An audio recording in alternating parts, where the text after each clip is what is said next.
तो दोस्तों आज अपने दबंग स्टार खेसारी लाल यादव का एक बहुत बेहतरीन सॉन्ग आदिशक्ति फिल्म पे रिलीज किया गया है। दोस्तों गाने का नाम है डोली में ना बैठी है। दोस्तों ये एक सैड सॉन्ग है जिसे वीडियो सॉन्ग में रिलीज किया गया है। अगर आप सबने इस गाने को नहीं देखा है तो जाइए और जाकर इस गाने को जरूर देखिए। ये एक बहुत ही बेहतरीन गाना है। दोस्तों बात करें गाने की तो इस गाने को गाया है खेसारी लाल यादव और अंतरा सिंह प्रियंका ने, और इस गाने में लिरिक्स है अखिलेश कश्यप जी का। अगर म्यूजिक की बात करें तो दोस्तों श्याम सुंदर जी ने इस गाने में म्यूजिक दिया है, और इस गाने में दोस्तों एक्ट्रेस नजर आई हैं अनीसा पांडे जी। आदिशक्ति फिल्म से इस गाने को रिलीज किया गया है।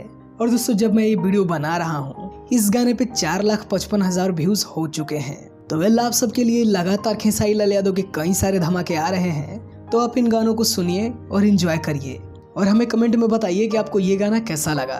वैसे वीडियो देखने के लिए आप सभी का बहुत बहुत धन्यवाद।